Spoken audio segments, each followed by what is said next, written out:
નમસ્કાર. દેવી ભાગવતના ચોથા સ્કંધના ચોથા અધ્યાયમાં આપનું હાર્દિક સ્વાગત છે. આપણે ગયા અધ્યાયમાં કથા સાંભળી છે કે જ્યાં જન્મેજયને મહર્ષિ વ્યાસ કહી રહ્યા છે દેવરાજ ઇન્દ્રની કથા. એક અત્યંત કરુણ કથા છે, પણ એની સાથે વિચાર પ્રેરક કથા પણ છે. આપણે સાંભળ્યું કે કેવી રીતે દેવરાજ ઇન્દ્ર પોતાના સિંહાસનના ભયથી અને ઈર્ષાની આગમાં બળતા પોતાની સાવકી માં દિતિના ગર્ભમાં પ્રવેશ્યા છે. તેમણે યોગ માયાનો આશ્રય લઈ અને સેવાના બહાને પોતાની સાવકી માને વશમાં કરી અને તેના ગર્ભમાં રહેલા અજન્મ પુત્રના ટુકડે ટુકડા કરી નાખ્યા છે. પ્રથમ 7 ટુકડા કર્યા તો એ બાળક રડવા લાગ્યા. એટલે ઇન્દ્રએ કહ્યું, માં રુદ, રડો નહીં. અને ત્યારબાદ એમના બીજા 7 ટુકડા કરીને 49 ટુકડા કરી નાખ્યા છે ગર્ભના. જે ઇન્દ્રને આપણે ધર્મના રક્ષક માનીએ છીએ, એમના દ્વારા થયેલું આ કૃત્ય માત્ર એક હત્યા નથી, પણ વિશ્વાસઘાત અને અધર્મની પરાકાષ્ઠા થઈ ગઈ. અને આ વાત જે છે એ જન્મેજયને ખટકી છે. આ વાત જે છે ઇન્દ્રની, એણે જન્મેજયના મનમાં એક વંટોળ ઊભો કર્યો છે. અને આપણી અંદર પણ થવો જોઈએ. કારણ કે ધર્મ, ન્યાય અને ઈશ્વરનું જે અસ્તિત્વ છે ને, તેના પર જ આ કર્મએ પ્રશ્નાર્થ ચિહ્ન લગાવી દીધું છે. અને જન્મેજયની આ જે માનસિક અવસ્થા છે ને, હવે જેનું માનસિક મંથન છે, તેમાંથી જન્મેલા જે પ્રશ્નો છે એ આજના અધ્યાયનો પાયો છે. એટલે ગયા અધ્યાયમાં વ્યાસજીએ એક પૂર્વ ભૂમિકા રજૂ કરી છે. જેમ જેમ આપણે આધ્યાત્મની તરફ આગળ વધતા જઈએ, તેમ તેમ આપણી અંદર આ ચેતના આવતી જાય પ્રશ્ન કરવાની. આપણે આગળ પણ વાત કરી છે કે પ્રશ્ન જરૂરથી કરો. એ પ્રશ્ન કરવો ને, એ જ આધ્યાત્મની કેડીની શરૂઆત છે. અને એટલે અહીંયા જન્મેજયે ઇન્દ્રદેવની કથા સાંભળી છે, મારુતગણની કથા સાંભળી છે, એટલે એને પ્રશ્ન થયા છે. અને આજનું જે વ્યાખ્યાન છે, આજનો જે અધ્યાય છે, ધર્મ અને માયાના દ્વંદ્વ વચ્ચેની વાત છે. એટલે રાજા જન્મેજય વ્યાસજી સમક્ષ પોતાનું હૃદય ઠાલવતા કહે છે કે હે ગુરુદેવ, આ શું છે? જે ત્રણેય લોકના સ્વામી છે, જે ધર્મના પાલનહાર છે,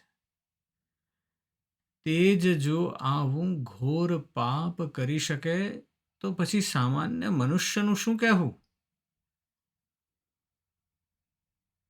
જે મહાભારતના યુદ્ધમાં ધર્મરાજ યુધિષ્ઠિર, ભીષ્મ, દ્રોણ જેવા ધર્માત્માઓએ શ્રી કૃષ્ણની પ્રેરણાથી અધર્મનો માર્ગ લીધો, તો પછી મારે ધર્મ પર કેવી રીતે વિશ્વાસ કરવો? આ પ્રશ્ન આધ્યાત્મમાં સૌથી પહેલા ઉદ્ભવ થાય. કારણ કે તર્કની દ્રષ્ટિથી આપણે ધર્મને જોઈએ છીએ. એટલે પ્રશ્ન બહુ અદ્ભુત છે. એ કહે છે કે ધર્માત્મા પણ અધર્મનો માર્ગ લઈ લે છે.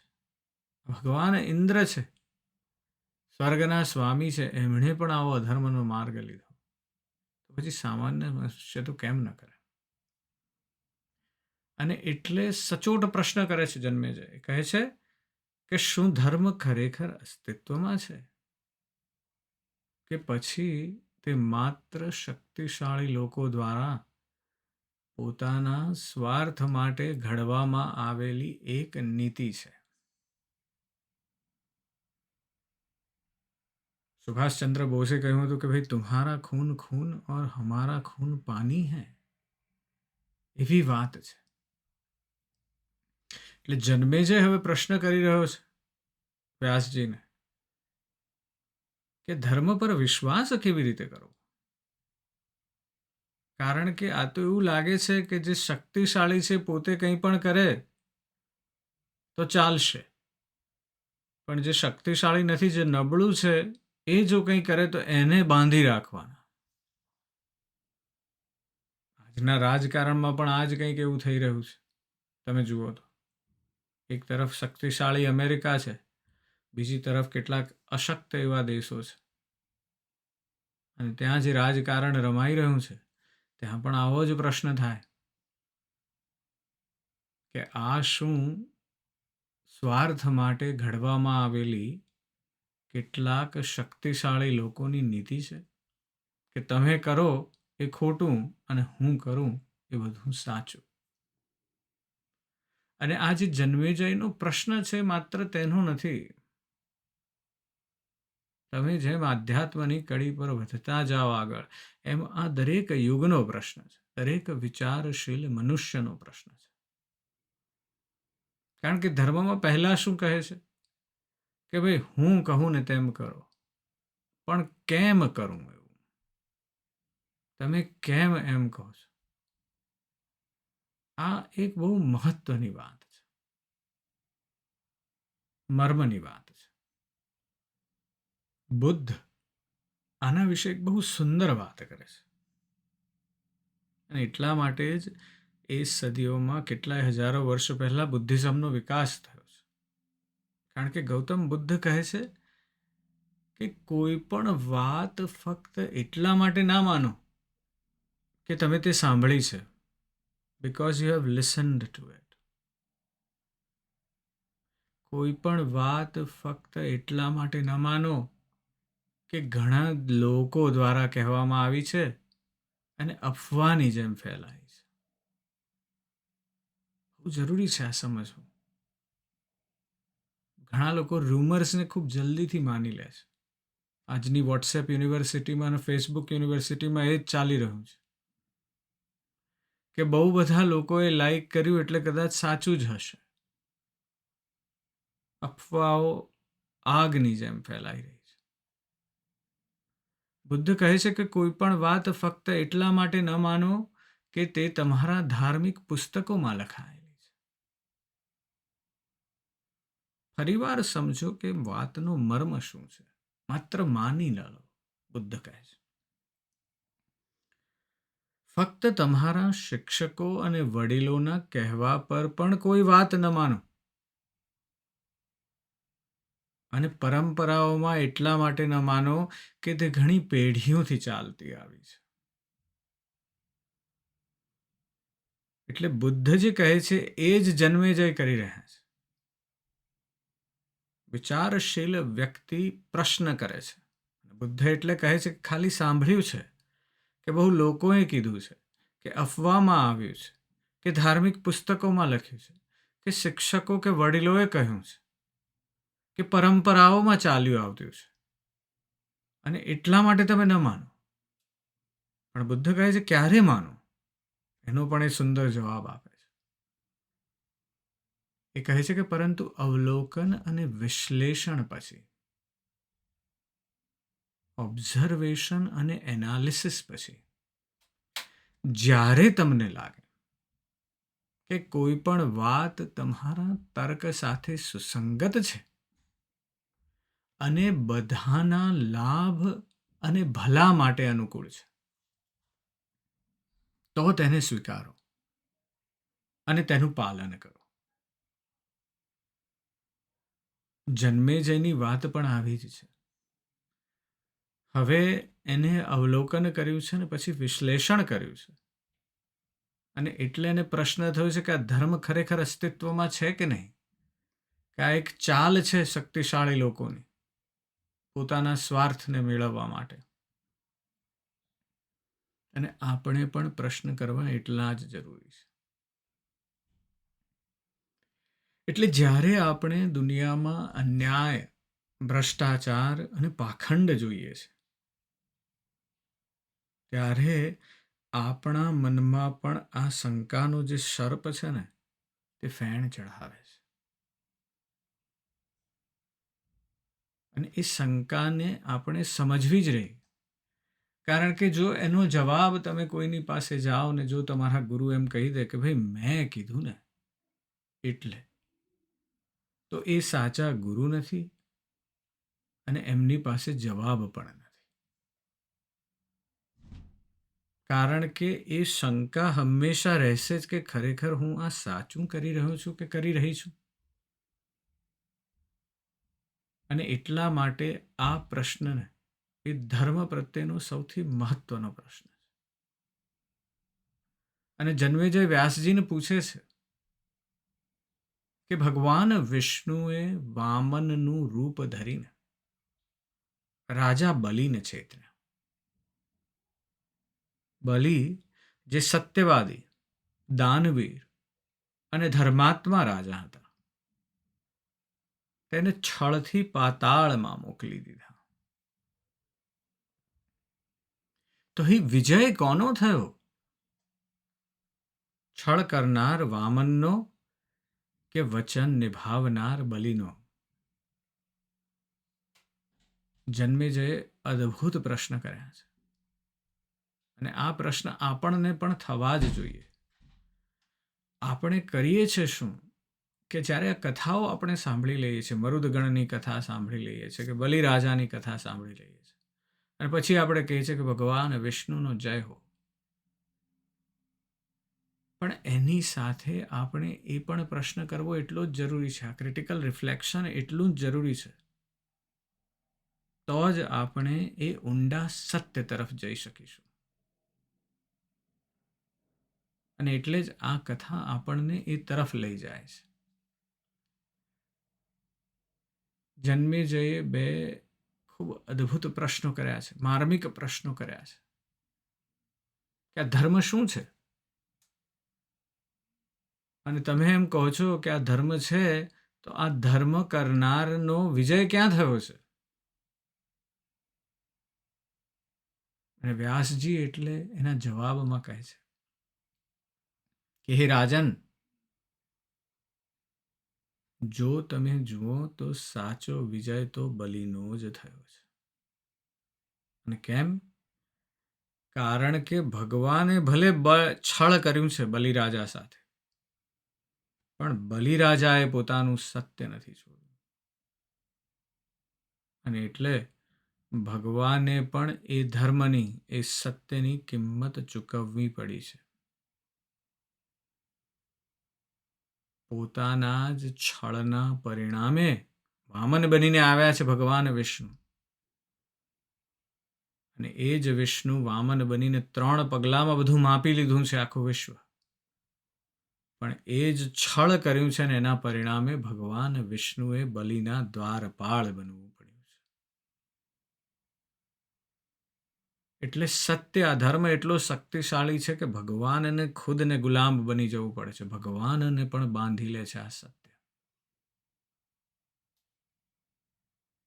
આવી જ જે કથાઓ છે આપણી પાસે, એનાથી આપણે એ ધર્મ શીખવાનો છે. એક વૈશ્વિક ઉદાહરણ જોઈએ એનું, તો આપણે આગળ ગ્રીકના દેવતા જે છે પ્રોમેથિયસ, અગ્નિના દેવ છે, એની વાત કરી છે કે પ્રોમેથિયસ જે છે એ દેવતાઓના રાજા, ઇન્દ્રદેવ જેમ આપણા છે એમ તેના ઝ્યુસ છે. અને ઝ્યુસની સામે જઈને માનવ જાતને અગ્નિની ભેટ આપી દે છે. ઝ્યુસ પ્રોમિથિયસને કઠોર દંડ આપે છે, પણ એણે પોતાનો ધર્મ નિભાવ્યો અને એનો ત્યાગ અને બલિદાન છે એને અમર બનાવી દીધો છે. અને એટલે જ અહીં કહી શકાય કે શક્તિશાળી દેવતા જે પોતાની અંદર બધું સંકુચિત કરીને રાખવા માગે છે, તેની સામે ઉભેલાનું, તેની સામે લડનારનું ગૌરવ વધ્યું છે.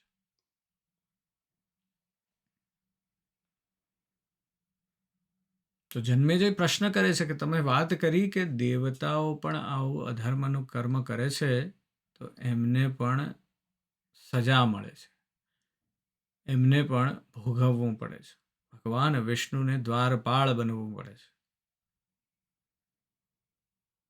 તો જન્મેજય પૂછે છે કે તો પછી મોટા મોટા દેવતાઓ અને ઋષિઓ પણ કેમ ભૂલ કરે છે વ્યાસજી?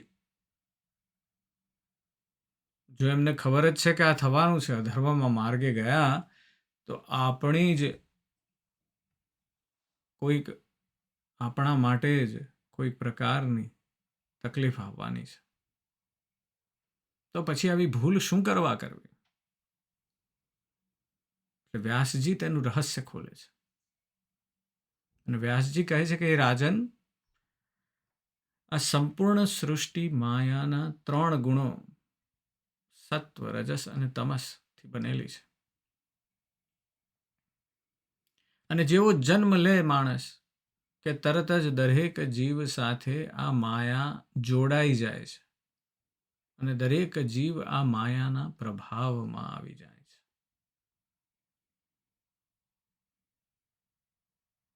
જો આપણે આ સમજવું હોય તો ફરીવાર પાછા આગળના અધ્યાયમાં જવું પડશે. આપણે આગળ વાત કરી છે કે સત્વ, રજસ અને તમસ એ ત્રણેય આપણી અંદર રહેલા છે. પ્રાધાન્ય આપવાનું આપણે નક્કી કરવાનું છે. અને અઘરું એ છે. સત્વ છે ને બહુ અઘરું છે. આપણે એમ વિચારીએ કે સત્વ જાણે છે ને કઠોળ છે, શાક છે, અને રજસ જે છે એ પેલી રોટલી અને એની ઉપર લગાડેલો ઘી જેવું છે, અને તમસ પેલો આઈસ્ક્રીમ છે. એટલે જો તમે બાળકને એમ કહો કે આ કઠોળ ખા, કે આ ઘી લગાડેલી રોટલી ખા, કે પછી આ આઈસ્ક્રીમ ખા, આઈસ્ક્રીમ તરફ પહેલા જશે. તમસ એવું છે, અંધારા તરફ દોડવાની આપણી વૃત્તિ છે. સત્વ અઘરું છે, એટલે એને પ્રાધાન્ય આપવું પણ એટલું જ અઘરું છે. પણ આપણી અંદર આ ત્રણેય ગુણ એક સાથે જ રહેલા છે. એવું એક કાલ્પનિક વાર્તા કરીએ કે એક નગર હતું કે એમાં લોકો જન્મથી જ રંગીન ચશ્મા પહેરતા. કોઈ લાલ પહેરે, કોઈ પીળા પહેરે, તો કોઈ વાદળી પહેરે. અને એ પ્રમાણે જ એ લોકો દુનિયા જોતા. લાલ ચશ્માવાળાને આખી દુનિયા લાલ દેખાતી, બધું ક્રોધમય અને ઉત્તેજિત લાગતું. પીળાવાળાને બધું લોભ ને લાલચથી ભરેલું લાગતું. અને વાદળીવાળાને શોક અને અંધકારમય લાગતું આખું જગત. અને એક દિવસ ત્યાં સંત એક આવ્યા, એમણે કોઈ ચશ્મા પહેર્યા નહોતા. અને એમણે કીધું આ લોકોને કે આ દુનિયા રંગીન નથી, તમારા ચશ્મા રંગીન છે. અને આ જ વસ્તુ જે છે આપણી અંદર છે. આ સત્વ, રજસ અને તમસ જે છે ને એક જાતના ચશ્મા છે. આપણે કઈ રીતે આ જગતને જોઈએ છે. રજોગુણ જે છે, રજસ જે છે, એ ચશ્મા તમે પહેરી લીધા એટલે તમે કર્મ, મહત્વકાંક્ષા અને અહંકાર તરફ દોડી જશો. રજોગુણનું કામ જ એ છે, મહત્વકાંક્ષાને ફીડ કરે છે. હું પણ વધારે છે, અહંકાર વધતું છે. તમોગુણ જે છે એ આળસ, મોહ અને અજ્ઞાનમાં ડૂબાડી દે છે. તમોગુણ જેવો આવ્યો ને, જેવા એ ચશ્મા પહેરી લીધા તમોગુણના, એટલે એમ થશે કે હવે આ કામ કાલે કરીશું. પોતાની જે વસ્તુઓ છે ને એને અંદર, આપણી અંદરનો એક ગોલમ જાગી જાય છે. આપણી અંદર એક એવું પ્રાણી જાગી જાય છે એ બસ મને મારું બધું, હું મારું કરી લઉં બધું. પછી વાંચવાનો મોહ રહેતો નથી, કશું જોવું નથી, બધું જે જોવું છે બધું અજ્ઞાની તરફ જવું છે, પ્રશ્ન કોઈ કરવા નથી. એટલે જે ચશ્મા પહેર્યા એ પ્રકારની વૃત્તિઓ તમે કરશો. રજોગુણની વૃત્તિ કર્મ તરફની છે, પણ એ મહત્વાકાંક્ષા અને અહંકાર વધારે છે. તમોગુણની વૃત્તિ આળસની છે, મોહ અને અજ્ઞાનમાં ડૂબાડે છે. અને સત્વગુણ જે છે એ જ્ઞાન અને સુખ તરફ લઈ જાય છે. એની વૃત્તિ જે છે એ જ્ઞાન તરફ વધવાની વૃત્તિ છે. અને ત્યારે જ તમે સુખનું સાચું સરનામું શોધી શકો છો. એટલે વ્યાસજી કહે છે કે આપણે કયા પ્રકારથી આ વિશ્વને જોઈએ છે, અને એ ગુણોના પ્રભાવમાં વ્યક્તિ સત્ય અને અસત્યનો ભેદ ભૂલી જાય છે. એટલે આપણે પણ એ જ યાદ રાખવાનું છે. મર્મની વાત જ આ છે કે આપણે કયા ચશ્મા પહેરી અને જગતને જોઈ રહ્યા છીએ. જ્ઞાનની દ્રષ્ટિથી જોઈ રહ્યા છીએ, કર્મની દ્રષ્ટિથી જોઈ રહ્યા છીએ, કે આળસની દ્રષ્ટિથી જોઈ રહ્યા છીએ. અને એટલે જ વ્યાસજી કહે છે કે દેવતાઓ પણ આ ગુણોથી પર નથી. અને એટલે જ તેમના કાર્યોમાં પણ આપણને માનવીય નબળાઈઓ દેખાય છે. કારણ કે દેવતાની અંદર પણ આ જ 3 ગુણો એકબીજા સાથે ફાઇટ કરી રહ્યા છે. દેવતા એટલે બન્યા છે કે એમનામાં સત્વગુણનું પ્રાધાન્ય છે. પણ એવું જરૂરી નથી કે પેલો તમસ અને રજોગુણ પાછો આવતો નથી. સ્વર્ગમાં થઈ શું રહ્યું છે? તો રજસની બોલબાલા છે.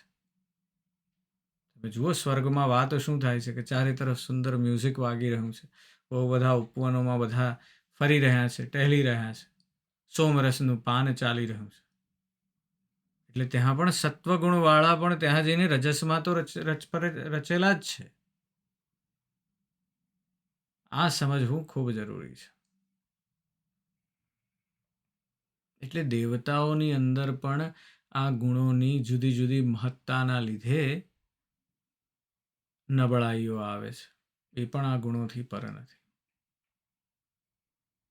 સૂફી સંતો જે છે એ એક એવા ચોક્કસ શબ્દની વાત કરે છે, નામ છે નફસ. નફસ એટલે આપણો અર્થ થાય અહમ, હું પણ. અને નફસના લીધે જ સૂફીઓ એમ કહે છે કે આ નફસ જ જે છે એ માણસને લાલચ, ક્રોધ અને અભિમાન તરફ લઈ જાય છે.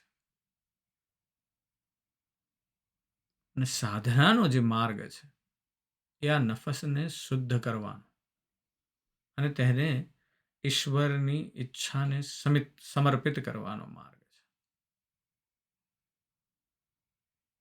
એટલે આ દેવી ભાગવતનો આપણો જે અદ્ભુત સિદ્ધાંત છે કે કયા ગુણને પ્રાધાન્ય આપશો ને, એના ઉપરથી જ ખબર પડે કે આપણે ધર્મ તરફ કેવી રીતે જઈ રહ્યા છીએ. વ્યાસજી કહે છે કે અહંકાર જે છે, આ નફસ જે છે, એ જ બધા પાપોનું મૂળ છે. અને એટલે કહે છે કે જ્યારે વ્યક્તિ પાસે સંપત્તિ, શક્તિ અને પદ આવે છે, ત્યારે તેનામાં અહંકારનો જન્મ થાય છે. અહંકાર જબરો છે.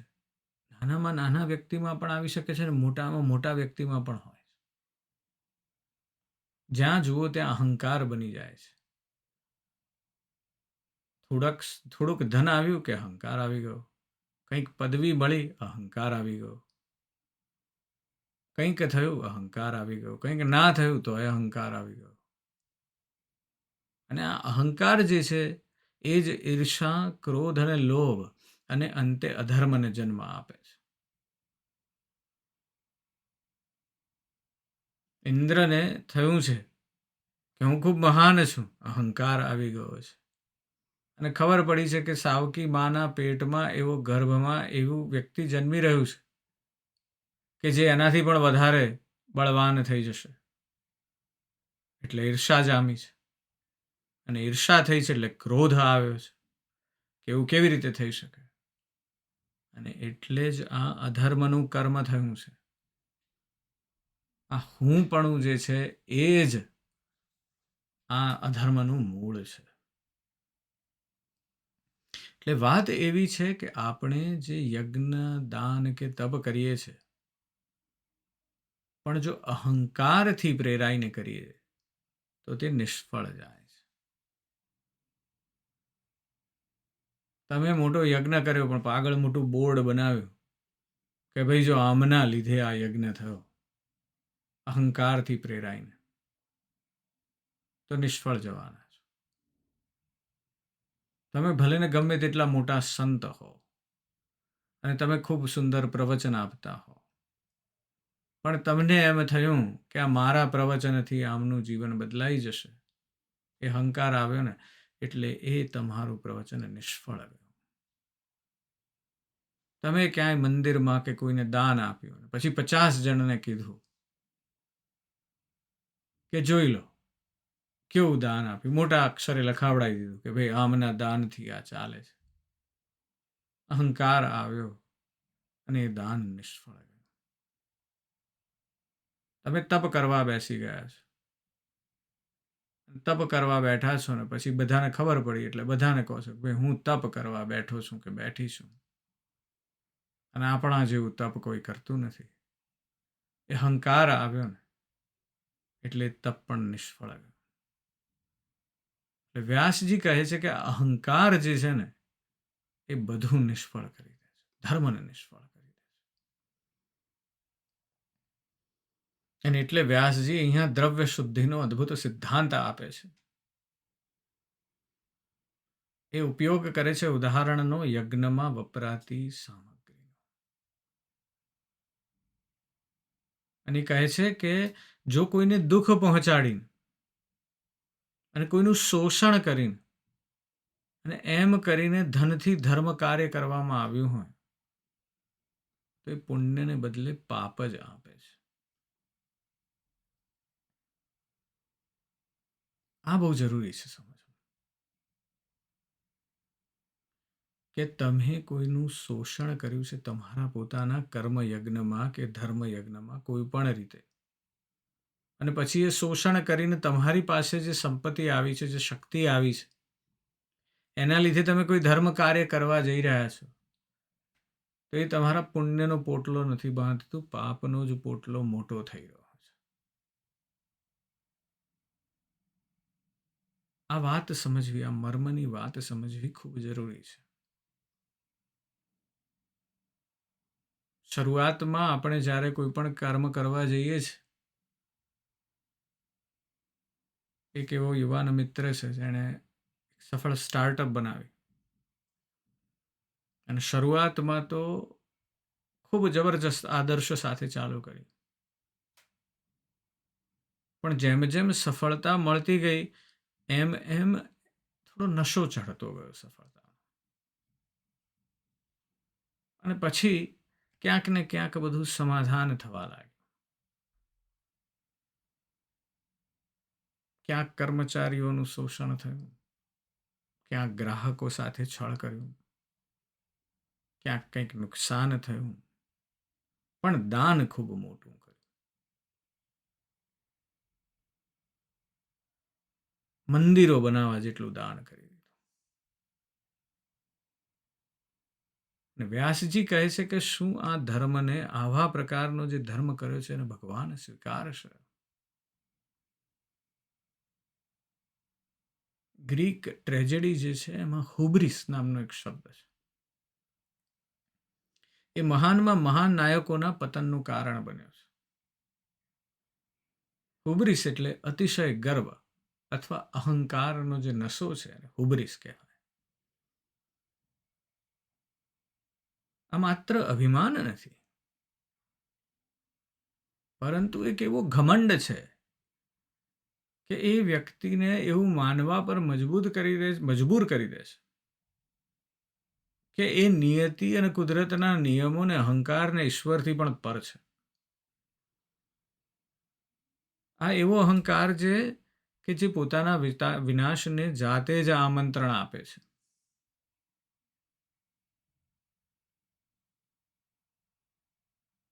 શાસ્ત્રો આને અહમ બ્રહ્મસ્મિની જગ્યાએ અહમેવ સર્વસ્વમ, હું જ બધું છું, તેવો ભાવ કહે છે. આ હુબ્રિસ છે. રામાયણની કથામાં રાવણને હુબ્રિસ છે. પ્રહલાદ અને હિરણ્યકશ્યપુની કથામાં હિરણ્યકશ્યપુની અંદર પણ એ જ હુબ્રિસ જાગ્યું છે. અને એટલે એ હુબ્રિસ જે છે એ પતનનો માર્ગ છે. હુબ્રિસ સાથે ગ્રીક પૌરાણિક કથાઓમાં સૌથી વધુ જોડાયેલી જે કથા છે એ ઇકારસની છે. ઇકારસ અને એના પિતા હતા ડેડલસ.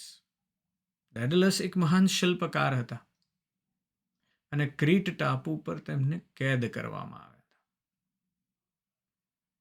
એટલે ત્યાંથી ભાગી છૂટવા માટે ડેડલસે પીંછાઓ અને મીણનો ઉપયોગ કર્યો અને 2 જોડી પાંખો બનાવી. પણ પિતા ખૂબ સમજદાર છે, નૈતિક મર્યાદા સમજે છે. એટલે ઉડાણ ભરતા પહેલા ડેડલસે પોતાના પુત્ર ઇકારસને એક કડક ચેતવણી આપી કે મારા પુત્ર સાવધાન રહેજે. ના તો બહુ નીચે ઉડજે, કારણ કે સમુદ્રનો ભેજ તારી પાંખોને ભારે કરી દેશે, અને ના તો બહુ ઊંચે ઉડજે, નહીં તો સૂર્યની ગરમી તારા મીણને પીગળાવી નાખશે. આ ચેતવણી જે છે એ જીવનમાં સંતુલન, સંયમ અને પોતાની મર્યાદાઓનું સન્માન કરવાના મહત્વનું પ્રતીક છે. ડેડલસે બહુ સુંદર વાત કરી છે કે બહુ નીચું પણ નિશાન ન રાખતો, પણ બહુ ઊંચું ના રાખતો ભાઈ. સંતુલનની જરૂર છે, સંયમની જરૂર છે, પોતાની મર્યાદાઓમાં રહેવાની જરૂર છે. પણ ઇકારસની અંદર હુબ્રિસ ભરાયેલું છે, અહમ છે, ગર્વ છે, હું તો કંઈ જુદો જ છું.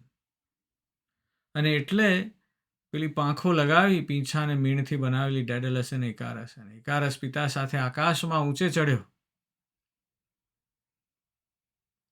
અને જેવો ઉડવા લાગ્યો કે એની અંદર અભિભૂત થઈ ગયો. એને થયું કે હું તો ખૂબ શક્તિશાળી છું, મુક્ત છું, હું કોઈ દેવતા છું, મારા જેવું કોઈ કરી શકે એમ છે જ નહીં. અને આ રોમાંચ અને અહંકારના નશામાં તે પિતાની ચેતવણીને ભૂલી ગયો. પોતાને અજેય અને આકાશનો સ્વામી માનીને ઇકારસ વધારે ને વધારે ને વધારે ઊંચે ચઢવા લાગ્યો, જાણે સૂર્યને પડકાર ફેંકી રહ્યો એમ. અને આ ઘમંડ જ તેનો હુબ્રિસ હતો. અને જેમ જેમ ઇકારસ સૂર્યની નજીક પહોંચતો ગયો તેમ તેની પ્રચંડ ગરમીથી પેલું પાંખોને જોડેલું મીણ હતું એ નરમ પડવા માંડ્યું અને સંપૂર્ણપણે પીગળી ગયું. પીંછાઓ વિખરાઈ ગયા અને પાંખો નષ્ટ થઈ ગઈ. અને પોતાની કૃત્રિમ શક્તિથી જે ઘમંડ ચઢ્યો હતો ઇકારસ, એ શક્તિ ગુમાવી દીધી. અને એટલે ઇકારસ સીધો આકાશમાંથી સમુદ્રમાં પટકાયો અને ડૂબી ગયો.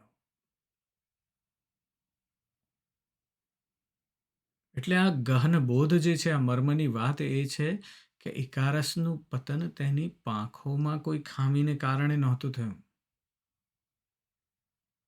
પરંતુ તેના ચરિત્રમાં રહેલી ખામી તેના અહંકારને કારણે થયું.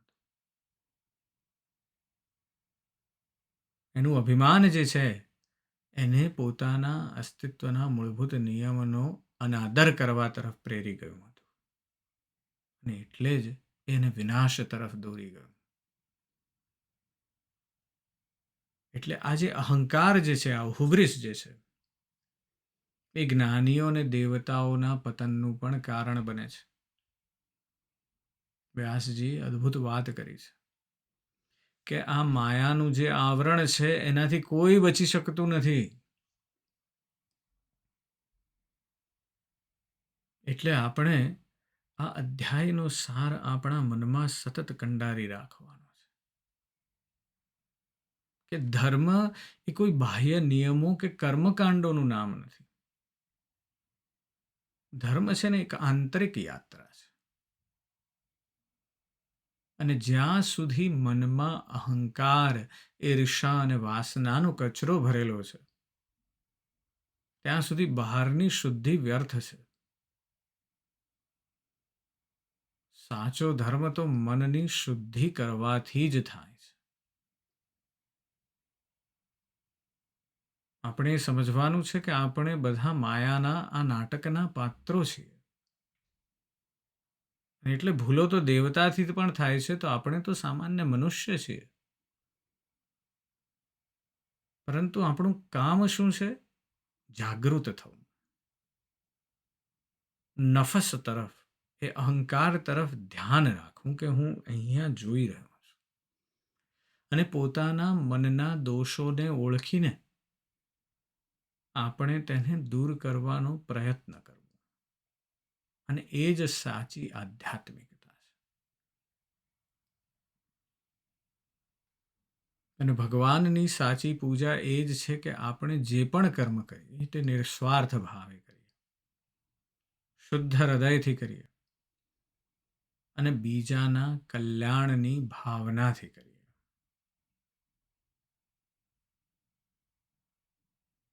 આજનો અધ્યાય આપણને અદ્ભુત મર્મ સમજાવે છે. ધર્મના જટિલ સ્વરૂપનું દર્શન કરાવે છે. રાજા જન્મેજયના જે પ્રશ્નો છે, વ્યાસજી સમજાવે છે કે આ સંસાર જે છે માયાના ત્રણેય ગુણથી બંધાયેલો છે અને એના પ્રભાવથી દેવતાઓ પણ બચી શકતા નથી. તેમના કાર્યોમાં પણ છળ અને સ્વાર્થ દેખાઈ આવે છે. પણ સાચો જે વિજય છે ને બલિ જેવા ભક્તોનો થાય છે કે જે છળ સામે પણ પોતાનું સત્ય છોડતા નથી. આપણે વાત કરી છે આગળ નરસિંહ મહેતાની, સામળસા શેઠની, કે નરસિંહ મહેતાને નીચે પાડવા માટે પેલા બીજા શેઠિયા વર્ગ છે એમણે જાત જાતના પ્રપંચ આદર્યા હતા. નરસિંહ મહેતા પાસે આવીને વેપારીઓને કીધું કે હુંડી લખાઈ દો, એ જ લખી આપશે તમને. અને ત્યારે નરસિંહ મહેતાનું સત્ય હતું કે મારી હુંડી સ્વીકારો મહારાજ રે, શામળા ગીરધારી. અને દ્વારકામાં એ હુંડી, એ સત્ય ભગવાને પોતે આવીને સ્વીકારવું પડ્યું છે. એટલે જ્યારે તમારું સત્ય શુદ્ધ અને નિસ્વાર્થ હોય ને ત્યારે તેને સાબિત કરવા તમારે કાંઈ કરવાની જરૂર નથી. સ્વયં સૃષ્ટિ, સ્વયં પરમાત્મા એ સત્યની લાજ રાખવા માટે બંધાયેલા છે. કે ભૌતિક જગતનો તર્ક જ્યાં પૂરો થાય છે ને ત્યાં જ શ્રદ્ધાનો પ્રદેશ શરૂ થાય છે. એટલે શ્રદ્ધા ત્યારે જ આવશે કે જ્યારે તમારા તર્કથી તમે પર જશો. પણ એ હૃદયમાં અડગ વિશ્વાસ ત્યારે જ બનશે જ્યારે તમે તર્કને ઓળખી શકશો. એટલે પ્રશ્ન કરવો એ ખૂબ જરૂરી છે. એટલે આજના અધ્યાયનો જે મર્મ છે એ છે કે અહંકાર એ બધા અનર્થોનું કારણ છે. અને એ અહંકારના લીધે મેળવેલી જે પણ કંઈ શક્તિ, સંપત્તિ એ બધું જે છે એમાંથી તમે કોઈ પણ પ્રકારના ધાર્મિક કાર્ય કરો તો એ બધું નિષ્ફળ જાય છે. એટલે સાચી આધ્યાત્મિકતા એ બાહ્ય કર્મકાંડમાં નહીં, પરંતુ મનની શુદ્ધિ, નિસ્વાર્થ કર્મ અને અહંકારના ત્યાગમાં રહેલી છે. ધર્મનો જે માર્ગ છે નિયમોનું પાલન કરવાનું નથી. માત્ર નિયમો કરવાથી કશું નહીં થાય. માળા પકડીને બેસી રહેવાથી કશું નહીં થાય. પણ એ માળા કરવાથી જો તમારું અંતઃકરણ નિર્મળ થતું જાય, મન શુદ્ધ થતું જાય, ત્યારે જ એ કર્મ યજ્ઞ બની જાય છે. અને દરેક શ્વાસ એક પ્રાર્થના બની જાય છે. એટલે આજે જ્યારે માળા કરો કે ભગવાનનું નામ લો, ત્યારે બસ એક જ પ્રાર્થના કરવી છે કે મારા અંતઃકરણને એ સમય માટે તો નિર્મળ કરી દો,